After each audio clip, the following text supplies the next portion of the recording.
When I was a couple weeks short of my 70th birthday, I started thinking about my mother's mother, who lived to be 100, and her mother, who lived to be 102, and my father, who lived to be 90, longer than anyone we had ever heard of in his family.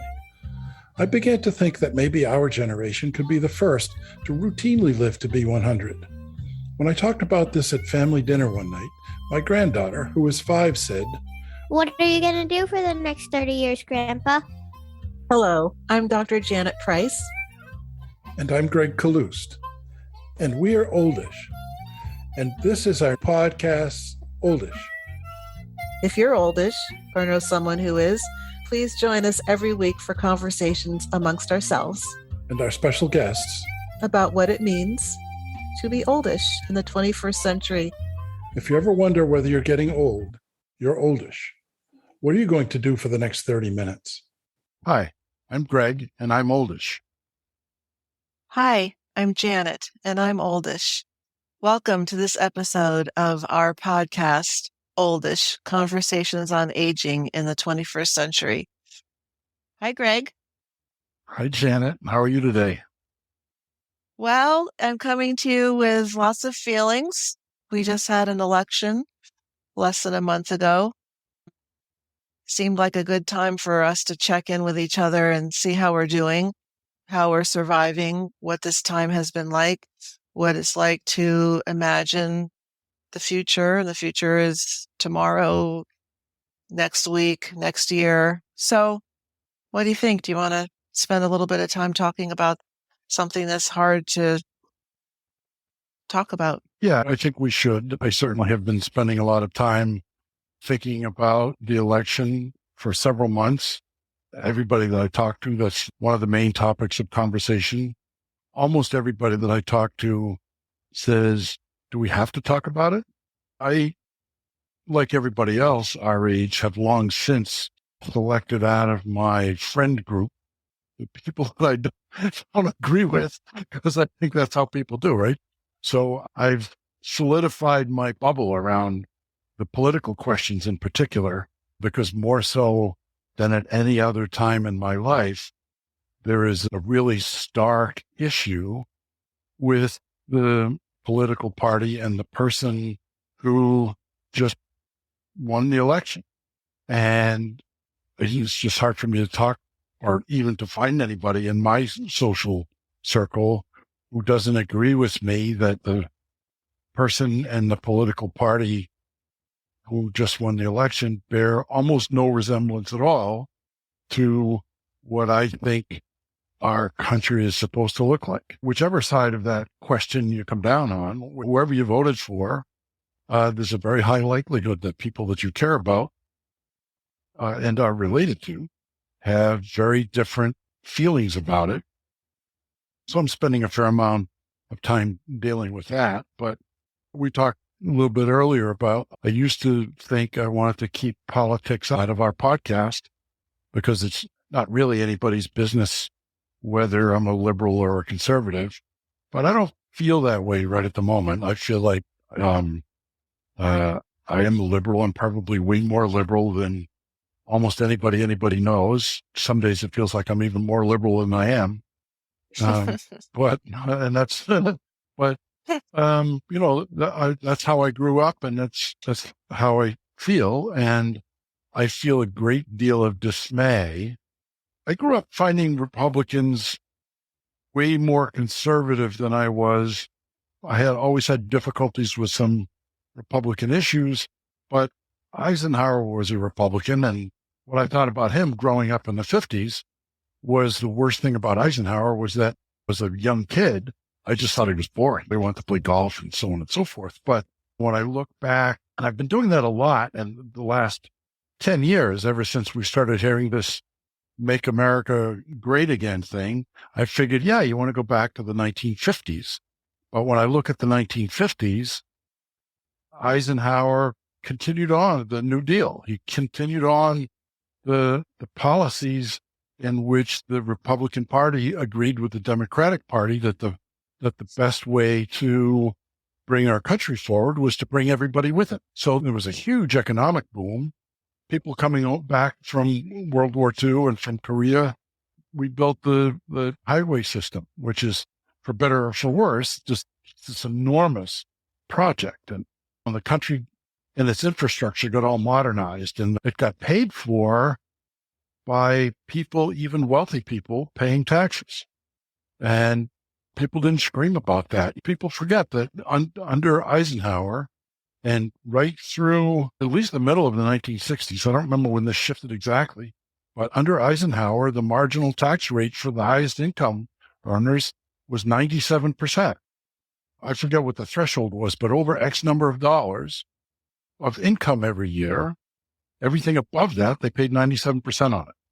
I'm sure people complained about it, but it built the highway system and it built the school system and it put a man on the moon and all of that good stuff. And it wasn't until Ronald Reagan came in that the supply side replaced that idea, and that if you cut the taxes on the wealthy people, their wealth will filter down and everybody else will come up, which was always a lie and never worked. But anyway, I don't want to talk about that the rest of the day, but I do want to say, in case I forget this, that one of the scariest things that I've seen about all of what happened 3 weeks ago in the election was Trump posted something about his new pick for the attorney general after his first pick was thrown out, in which he said, "Make America safe again." And because "Make America Great Again," everybody now says MAGA. My brain looked at that and immediately said massa. So, holy crap. That's possibly the most naked acknowledgement of sheer racism that I can think of from a big political figure, was call us massa. It's clear to me that, that what won the election was white nationalism and Christian nationalism and white supremacy, and that most of the people involved in it are racists in a very strong sense. And it's all about white racial superiority. And you look at his cabinet picks, all about white male superiority. I have no idea whether Trump is smart enough to know that that's what he did, but certainly his subconscious knew what he was doing. And to have that be a slogan, massa, holy crap. So anyway, that's how I'm feeling. I think people can probably glean from that how I'm feeling about it. I'm really in shock and very upset. Yes. Well, one of the words that you said, the word dismay, I feel like describes how many of us are feeling right now from the moment we realized the direction the elections were going on election night. And it makes me think that the title to this podcast could be From WTF, we all know what that means, WTF, to contentment, to joy. So I hope that during this time together, we can talk a little bit about both what's going on for us around grieving, even what are the stages of grief, and is there a way, both in our bubble, as you were talking about, and also as in the larger community, how can we who are feeling all of this find a way to be grounded in our deeper beliefs so that we can take care of ourselves and each other in our community, in our bubble, and also move from that anger, partisanship, being destructive towards other, to embracing us, each other as humans, as Americans. So I wanted to just mention at the beginning of this episode the stages of grief, and we can weave that in as we want. So there's denial. I just can't even believe this happened. It didn't happen. I went through that the night of the election. Anger. A lot of us are there. Anger, rage, bargaining. If only we could do this, it would be better. It would go away. Maybe if he gets thrown into jail, then we'll do better somehow. But some kind of bargaining that can sometimes lead to depression as we go through those stages. The loss is still there, and the after effects of it can lead to depression. And eventually we can go through that tunnel of grief and loss and come out with acceptance, which is part of that title, moving to contentment, or maybe even moments of joy.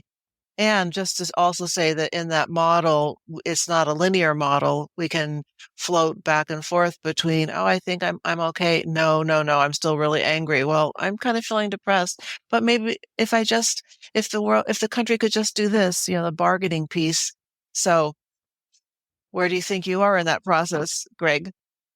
I think I'm hitting all of them at the same time, Yeah. Jen. As you said, the night of the election, I was like, I can't believe this. And at the time that I went to bed, election night, Harris had moved closer in the Electoral College. And at that point, even though the pundits and the analysts and everybody else was saying it was an insurmountable lead at this point, or it looked very much like, numbers-wise, it was close enough. And there were still some states left to be counted, that if those people had come to their senses at the last minute, then there was still a chance. So I went to bed hopeful, but also feeling some denial that this can't be real. There's no way that this happened. It's just not possible.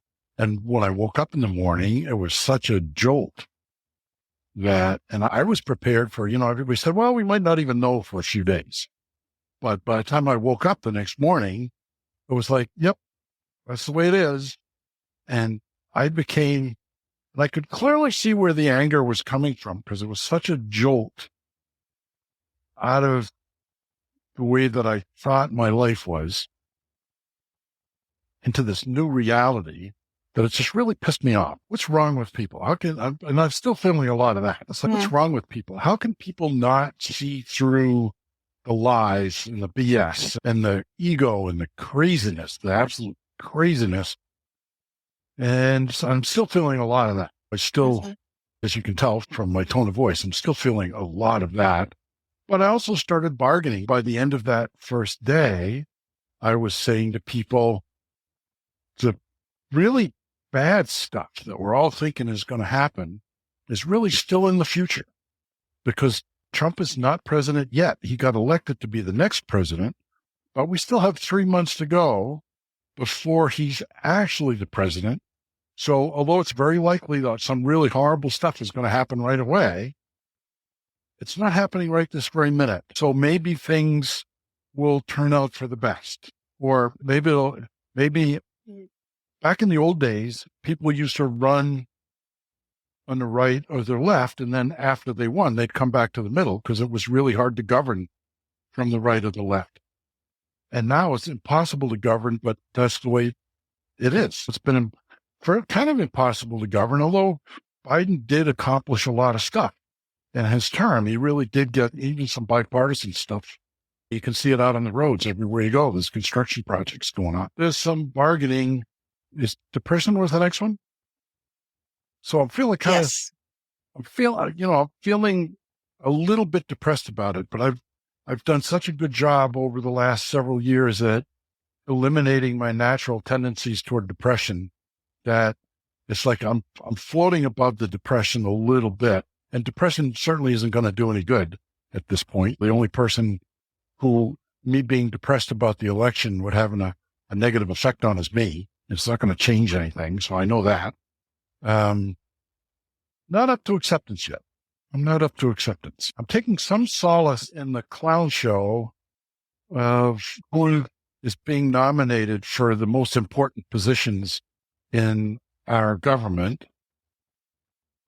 But I'm also angry because it's clear that the purpose to nominating those people is primarily to break the agencies that they're put in charge of. Because I know that the white supremacists and the white nationalists and the Christian nationalists know that the only way to get to a white Christian nation from the America that we grew up in was to break it. Nobody's going to actually vote for that. So the only way to get there is to break it. And it looks to me from the early appointments, the idea there is to break it. And the fact that the first one to go was Gates, I'm certain that Gates made a deal, and they made a deal with him, that we're going to nominate you for Attorney General, but only so that we can unnominate you, so that we can, in the course of negotiations. Donald Trump, I actually, one of the few liberals that maybe was positively influenced by Trump's first book, The Art of the Deal. I was in the real estate business in the 80s, and I was convinced that I could make a whole ton of money in the real estate business. And I read The Art of the Deal, and I didn't know yet that it was horrible. But one of the things that Trump says in The Art of the Deal is going into a negotiation, always have something to give up. So you go in with a demand that you know they're not going to accept. And then you can give that up in exchange for, so if he went in first with this, I forget her name already, but the woman that he just nominated for the attorney general, people would have said, no, she's too much baggage. You can't have her. But if he went in with a complete lunatic, horrible person, and they said, no, you can't have that person, he can give that up easily because even he knew that was nuts. Then it's easier to get the next one by. See, she's much better than he was. So you can't object to her because she didn't do any of the horrible stuff that he did. All she did was accept a bribe. I'm sure they made a deal with Gates because he was going to lose his position in the Congress anyway. And if that report came out in the course of the confirmation hearings, his life was going to be completely ruined. Well, maybe not, but his reputation certainly was going to be completely ruined. So he agreed. He said, yeah, you can use me for that if you get me out of this corner I'm in. So I look at that, but there's this clown show thing. A woman who was one of the founders of the Worldwide Wrestling Federation in charge of the Department of Education. The only reason to do that is to have her take it apart, is to have it break. And maybe not even on purpose, but there's so much incompetence there that things would just come apart because there was nobody running the show. So now everything in ruins, you can have the white nationalist, Christian supremacists, whatever the terms are, sweep in and set up the government that they want and tell everybody that they're making the trains run on time, the way that Mussolini did. Yeah, so it leaves us with finding our community, finding our bubble, doing what we're just doing right now, which is finding people like-minded, caring friends and family that we can be in whatever stage of grief we're in, and that's okay. And that at the same time, we can know that we're going to help each other through. And I feel like we're all people, we're all humans. And for whatever reason, which I don't understand, there's a large group of people in our country who are so disgruntled and so unhappy and so encumbered with fear. And I can understand where that might come from.